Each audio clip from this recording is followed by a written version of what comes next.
ESG라는 말 요즘 자주 들어보셨죠? 환경, 사회, 지배구조를 뜻하는데요. 투자자들은 ESG를 앞장서 실천하는 기업에 투자를 늘려가고 있죠. 반면에 상대적으로 ESG 경영에 소극적인 기업들에 투자해서 적극적인 주주 활동으로 기업 가치를 높여가는 펀드도 나타나고 있죠. 안다 자산운용도 그중에 하나인데요. 박철홍 안다 자산운용 ESG 본부 대표 모시고 최근의 주주 활동 들어보겠습니다. 대표님 어서 오십시오. 반갑습니다. 네, 안녕하십니까? 네, 안다 자산운용 우선 시청자들을 위해서 주로 어떤 부분에 투자를 하고 있는지 투자할 수 있는 수탁고가 어느 정도 되는지 좀 설명 부탁합니다. 예, 저희는 주로 상장 주식에 투자를 하고 있습니다. 예. 가치주와 성장주에 골고루 투자를 하고 있고요. 예. 그리고 메자닌 투자와 부동산 등 대체 투자도 상당히 하고 있습니다. 네. 저희가 운영하는 자산 규모는 1.5조 정도 됩니다. 1조 5천억 정도요? 예. 네, 그렇군요. 이 자산운용에서 지금 안다에서 SK케미칼, 이게 SK그룹사죠? SK케미칼. 예, 그렇습니다. 네, 주주서한, 주주총회에 주주들의 의견을 전달하는 주주권 행사를 했다는데 정확하게 주주권 행사를 어떻게 하시는 건지 그 내용은 어떤 걸 요구하는 건지 좀 부탁합니다. 예, 저희는 SK케미칼의 예. 이번 주총에서 배당액 증대와 예. 집중투표제 도입 그리고 사회이사 후보 추천 제안을 하였습니다. 네. 집중투표제와 사회이사 후보 추천은 SK케미칼의 지배구조 개선을 위해서 요청을 한 것이고요. 예. 배당액 증액 부분을 좀 설명을 드리면은 네네. 작년 기준 SK케미칼은 네. 최대의 실적을 달성하였습니다. 최대 실적. 네. 별도 기준으로 3천억 정도의 이 순이익을 냈고요. 예. 회사는 이 중 한 20% 정도의 587억을 배당으로 하겠다고 결의를 했습니다. 20% 배당 결의. 네. 그렇지만 저희가 보기에는 부족하다고 생각이 들고 최소 40% 정도 배당을 해서 네. 1,170억 정도를 배당을 해달라라고 요청을 한 상태입니다. 네. 상장사의 평균 배당 성향이 한 몇 퍼센트 정도 됩니까? 굉장히 낮은 건가요? SK케미칼 특히? 요즘 국내 상장사들의 배당 예. 성향이 좀 높아지고 있고요. 예. 평균 한 40% 정도 되고 있습니다. 그거에 비하면 SK케미칼이 주주들에게 돌려주려는 이익 중에서 돌려주려는 돈이 굉장히 적다. 그래서 배당을 늘려라 이렇게 요구를 하는 거군요. 네, 그렇습니다. 네. 그리고 집중투표제를 도입하라 이런 요구를 하신다는데 우선 집중투표제 왜 요구하시는 건가요? 예. 지금 SK케미칼의 경영진하고 예. 다수의 소수 주주들 사이에서 이해관계가 일치되지 못해서 마찰이 발생하고 있습니다. 이런 이해관계의 조정을 위해서는 회사의 이사회가 독립적으로 경영 결정을 해야 되는데 예. 그렇지 못하고 어떤 특정 경영진이나 특정 대주주의 이익을 위해서 결정을 하게 되는 것으로 보이거든요.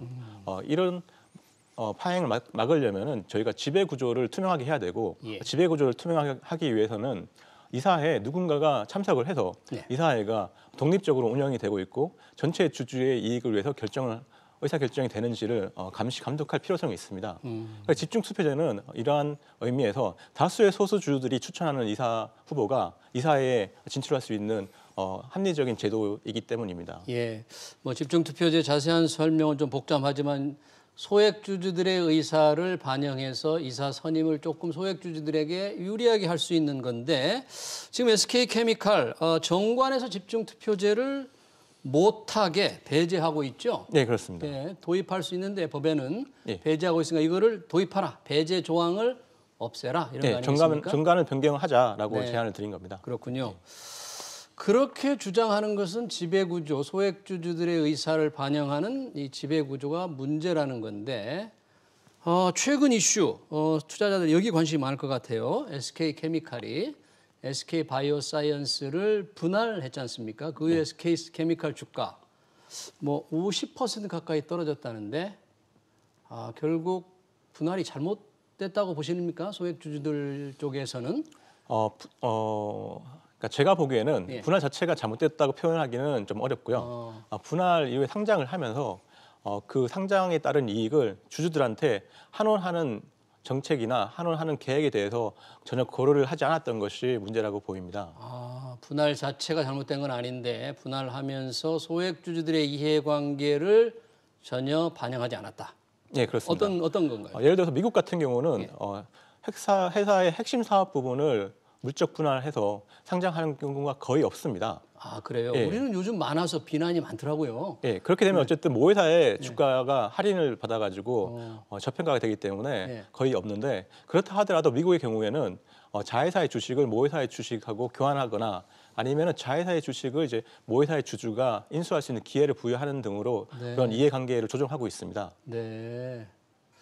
우리 기업들은 왜 그런 거 하나도 안 하고 알짜배기 회사 사업부를 톡 떼어내가지고 거기도 상장하고 모회사도 상장하고 뭐 그런 거죠? 여기 SK케미칼도 그런 건가요? 예, 구조는 그렇습니다. 예, 예. 그래서 어떻게 어떤 상황입니까? 그래서 지금 그래서 SK케미칼의 현재 시총이 예. 2.2조 정도 되고요. 2조 2천. 예. SK바이오사이언스의 현재 시총이 11조 정도 됩니다. 그래요? 예. 네. 작년에 상장했을 때는 SK바이오사이언스의 시총이 20조가 넘었었습니다. 예. 어쨌든 이 상황인데 SK바이오사이언스의 지분을 68%를 SK케미칼이 들고 있습니다. 그런데 SK케미칼 시총에 전혀 그렇게 반영이 안 됐나요? 예, 전혀 반영이 되지 않고 있어서 그게 문제입니다. 그게 SK케미칼이 들고 있는 SK바이오사이언스의 지분 가치가 지금 현재 기준으로 7.5조 정도 되는데 7조 5천. 예. 여기에 지주사 평균 할인율 40%를 고려하더라도 예. SK케미칼의 적정 시가총액은 예. 최소 5.5조, 그러니까 5조 5천억 원 돼야 됩니다. 5조 5천억이 돼야 되는데 현재 시총 2.2조, 2조 2천억 2천밖에 안 돼요. 예, 그렇습니다. 아, 그런데 만약에 SK바이오사이언스가 상장이 되지 않았다고 하면은 네. SK바이오사이언스의 작년 영업이익이 4,700억 정도거든요. 이거를 뭐 에비타 멀티플로 계산을 하면은 네. 최소 SK케미칼의 기업 적정 가치도 6에서 7조 정도는 평가를 받아야 되는 상황입니다. 네. 이런 것들이 SK케미칼 주주 입장에서는 원래 SK케미칼이 누려야 할 기업 가치가 SK바이오사이언스로 넘어가면서 주가에 영향을 미쳤다고 평가를 하는 거죠. SK케미칼 소액주주들 분통이 좀 터지겠는데요. 말씀 들어보니까. 예, 그래서 마음을 많이 아파하고 계시는 것으로 알고 있습니다. 네. 그러면 그래서 SK케미칼 소액주주들을 연대를 어떻게 해서 뭐 지분을 좀 많이 좀 모았습니까? 어떻게 하고 있습니까? 예, 저희가 SK케미칼 캠페인을 위한 별도의 홈페이지를 개설해서 운영 중인데 그쪽으로 소액주주들이 많이 참여를 하고 계시고요. 네. 현재까지 저희가 한 2% 정도의 소액주주들이 지분율 기준으로 2% 정도의 주들이 참여를 한 상황입니다. 2% 정도. 예. 그러면 상법상 이 주주 요구보다 훨씬 센 주주 제한이라는 게 있잖아요. 네, 그렇습니다. 지분율만으로는 제한을 할 수가 있을까 하는데 아직 뭐 요건이 좀 안 되는 모양이죠? 저희가 6개월 정도 보유하는 요건이 필요한데 오랫동안 보유한 기간이 있어야 되는군요. 예, 근데 그 부분이 이제 주주들이 실제 소유 증명서를 떼서 저희한테 보내줘야 되는 부분인데 네. 그 부분은 약간 절차상 좀 힘들어하고 계셔가지고 네. 위임장을 받았지만 그런 소유 증명서를 법적으로 떼는 것이 예. 절차상으로 좀 복잡한 문제가 있습니다. 그럼 앞으로 어떻게 할 계획입니까? 좀 확실하게 6개월 지난 표수를 더 모아서 정식으로 어떻게 해볼 계획입니까? 어떤 계획이신가요? 지금 현재는 회사랑 저희가 대화를 좀 시도를 하려고 하는데 회사가 워낙 고자세를 좀 취하고 있는 상황이고요. 그래요? 예. 그래서 저희는 소액주주 연대 쪽에서도 연락을 좀 받고 있습니다만은 네. 가능하면은 회사랑 대화를 통해서 저희 의견을 관철시키려고 하고 있고요. 예. 그렇지 않은 경우에는 저희가 조금 다른 방안도 고려하고 있습니다. 다른 방향. 무슨 방향이죠? 예를 들어서 그러니까 해외 펀드들 같은 경우에는 예. 이러한 주가 평가 문제뿐만 아니고 회사의 어떤 이슈에 대해서 경영진을 평가를 하는 거죠. 경영진을 평가를. 네, 경영진을 평가를 어떻게 하냐. 예. 결국 신임을 묻는 주총에서 이제 이번에 사회이사드냐 아니면 회사가 추천하는 사내이사 후보가 올라오는데 거기에 대한 신임을 묻는 어떤 그런 행동도 고려할 수 있는 것으로 생각하고 그러면 있습니다. 해외 어떤 펀드와 연대도 좀 할 계획이신 모양이네요. 비공식적으로는 해외 다수의 이제 펀드들이 SK케미칼에 투자한 펀드들에서는 저희의 주주 제안이나 저희의 의사가 맞다고 생각하고 있고요. 그래요? 예. 그러니까 저희의 어떤 주주 제안이 주주총회에 올라가게 된다면은 충분히 지지할 가능성이 있다는 취지로 얘기를 하고 있습니다. 네, 제가 듣기로는 SK그룹, 이게 SK그룹 계열사잖아요. ESG 경영, 환경, 사회, 지배구조를 중시하는 어떤 지속 경영의 중요한 요소라고 생각하는 ESG 경영에 앞서 나가고 있다고 생각을 했는데 정작 우리 박초롱 대표님 말씀 들어보니까 SK케미칼은 이런 부분에 대해서 좀 평균 이하의 의지를 보이고 있다 이렇게 들리는데 어떻습니까? 예, 맞습니다. 평균 이하로 운영을 하고 있고요. 실제 SK그룹은 국내에서 ESG 경영 활동의 선두 그룹이고요. 예. SK 주 계열이 그렇습니다. SK 주식회사 계열. 여기는 SK케미칼은 SK 디스커버리 계열인데요. 또 다른 지주회사 SK 디스커버리. 예, 약간 좀 다르게 운영이 되고 있는 것으로 보이고 있습니다. 그래요. 예. 그러니까 실제로 이제 SK 이노베이션 같은 경우는 SK 주 계열인데요. 회사에서 내부적으로 배당을 하지 않겠다고 안건을 올렸는데 이사회가 독립적으로 배당을 해야 된다라고. 무슨 소리냐? 이사회가 제동을 걸었군요. 예, 그렇습니다. 그러니까 정말 ESG 경영을 하시는 거죠. 예. 여기는 SK 디스커버리 계열사다. 그러면 그룹 전체 회장인 최태원 회장의 뭐 의지가 잘 반영을 안 된다, 뭐 그런 거예요, 뭐예요?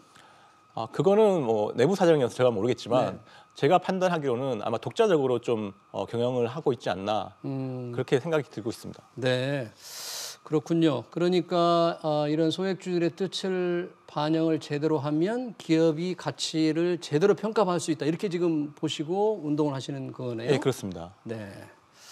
자, 안다 자산운용 방금 말씀하신 이제 SK케미칼 소액주주 적극적인 활동을 하고 계시는데 우리 기업들의 지배 구조가 조금 뭐 낙후되어 있다.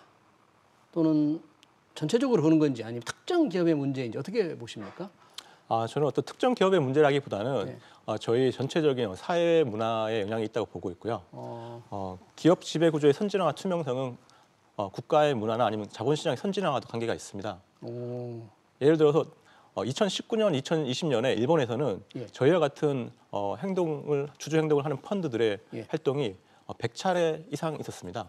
100차례 이상의 적극적인 주주 활동이 있었다. 예, 그렇습니다. 그 이유는 이제 아베 정권이 자본시장의 선진화를 위해서 소수주주권 행사 요건을 완화시켰고요. 그리고 스튜어드십 코드를 도입하면서 기관 투자자들한테 적극적으로 주주 활동을 장려를 했습니다.